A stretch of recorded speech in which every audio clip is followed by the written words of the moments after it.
So look how nice this lawn is. Isn't that beautiful?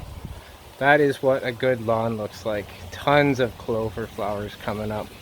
So we're probably not going to mow the grass for a little bit. Try to let those turn to seed. We'll try to mow over them if we have to, but really don't want to mow.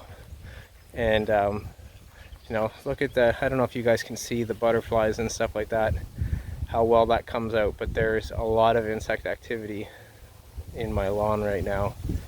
That is what a good lawn looks like, everybody. So if you have some kind of preconceived notion of what a good lawn looks like and it's not this, it's like just green wall of nothing, try to reset that if you can. This is what a good lawn looks like to nature. Welcome back to the food forest, everybody. Today we're going to go and get some pond plants. So we're going to try to really fill out the herbaceous layer in the pond itself, in the water. And the idea for this is that the more shading we have on the water, the less algae we'll have, the more filtration we'll have, the more habitat we'll have, and the quicker our ecosystem and water will get balanced. So let's go do that today. We're going off to a kind of local pond supply store, Blue Frog Gardens.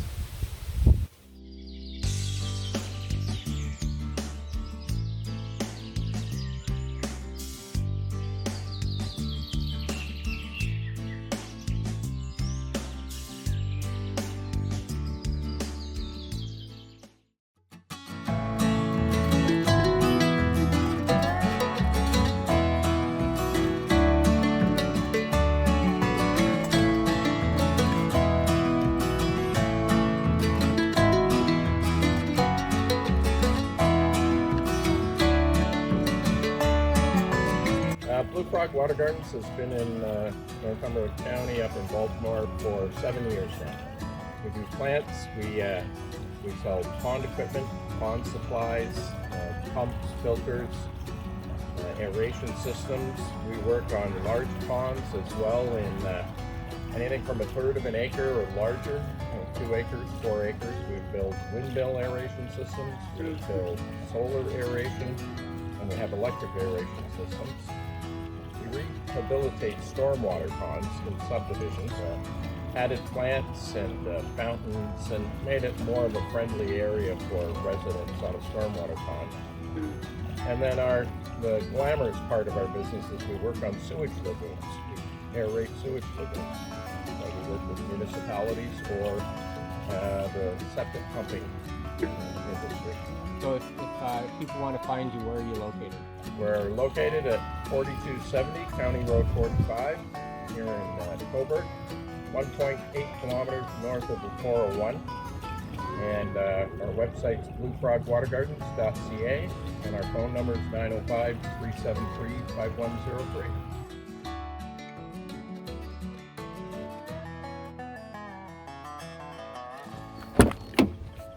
Okay, so we've got some cannas, which are the only tropical thing I bought, but I thought the wife would probably like them. So Trish will love these.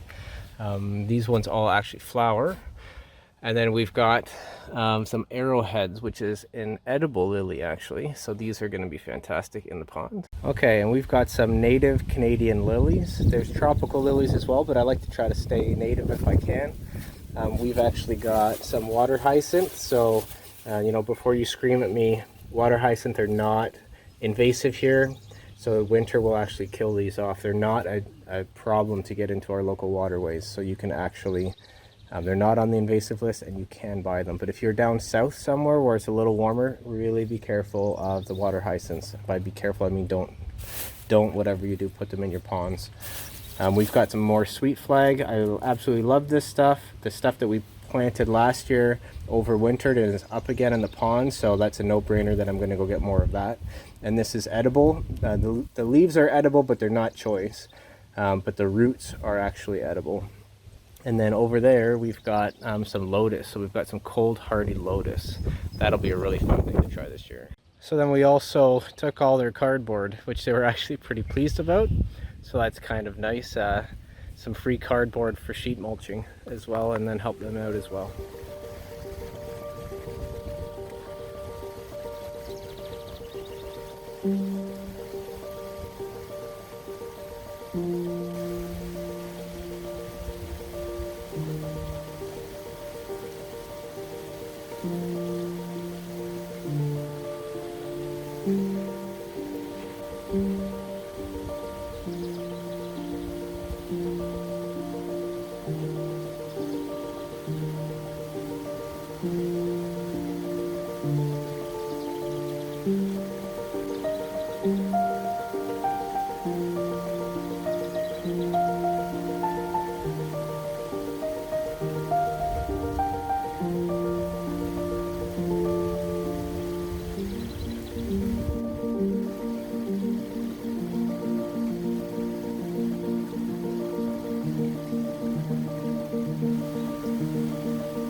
Okay, so that's a lot of money gone in a flash. It's funny, you start planting this stuff out and it's all gone, it's all planted.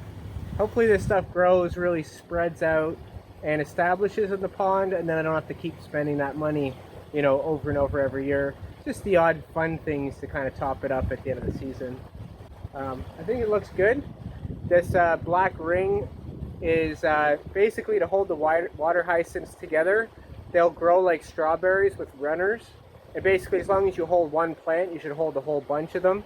So we'll hold some of them with that. And then it's also for if I ever want to feed the fish food. We got a little bucket of fish food just kind of for fun to feed them. So if we ever want to feed the fish, then you put it in the circle and it stays there. It doesn't kind of get lost in the pond and then cause water issues. So we'll try it. I just tried throwing some to get their attention, and they want nothing to do with me. They're still very, very shy. You know, as soon as we go in the pond, the fish scatter. So they're still very shy. They've lived for a year and a half now, about a year, on just whatever's living in the pond. So they eat tadpoles and they eat little bugs in the pond. They pick the algae up. They'll pick little stones up and then spit them back out, and they eat all the algae on the stone. So I do want to really focus on, or I want them to focus on doing that, because that's a valuable role in my pond. So that's why we didn't buy the food yet, but they're a little small. So I think I'll get some of the food to supplement the pond food, just a natural pond food, at least until the ecosystem develops. And again, for the koi, the reason why we went koi instead of like a meat crop like tilapia is the koi are they're part of the like a river fish. They're part of the carp family, so they're a bottom feeding river fish. They perform that function of cleaning the pond as well. So we went with the koi, and then also I can kind of, you know, not sell them to people and not recover some of the money that it costs to put the pond in. And I don't want to sell the fish because then I'd have to pay taxes on, you know, selling the fish. So I'm never going to sell fish to people, definitely not. So I don't want to pay taxes, so I won't do that. But I think overall the pond's really coming along well, and I really wanted to get a lot of plants in this pond, because the more plants you have, those plants are growing off of nutrients in the pond, so they're actually cleaning and filtering the pond. They're like a biological filter. It's not just about the plants in the wetland, it's about all the shallow plants as well. So we're really beefing those layers up this year, and we'll probably beef them up every year. The goal would be eventually, you know, one day to not have any shelves that you can see. The shelves are all planted out to plants, and then we swim inside the plants.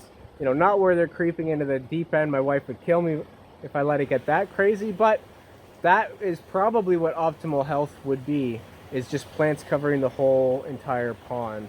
That way you're shading the soil, you're keeping you're shading the water, you're keeping the water cool, you're keeping the fish protected, And that's probably what ideal looks like, but because we like to swim in here, we're gonna have to leave some area open. But I do want stuff like that water hyacinth going everywhere. And just remember, on that water hyacinth, if you're down south, it can actually in some states be illegal to even possess it. It's like, you know, cocaine. You can't even have it on you. It's illegal. And there's the reason for that is because it's so destructive if it gets out into natural waterways, and those waterways are warm. In Canada, where I am, even if it gets out into waterways, it dies and freezes in the wintertime. So it's absolutely not invasive here. So I have the water hyacinth because it grows really fast, and that's what I want. And I can turn it into compost at the end of the year. I can bring some inside and overwinter them. Thanks for watching, guys. Enjoy the pond, enjoy your summers, and be safe and be kind. So, polyculture in a pot update. Lots of growth on everything. The yarrow is really stretching out, taking over some of the pot. I don't think anyone had money on yarrow, and that is this plant here.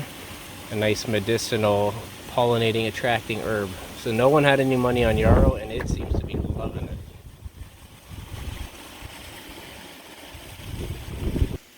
Hey, so welcome to my lunch. Hi. We're collected a food forest lunch, so we've got some sorrel and spinach and lamb's quarters, some lettuce. What else do we got in there? Haskcaps. So haskcaps are great, mixed with some feta cheese and oil and vinegar.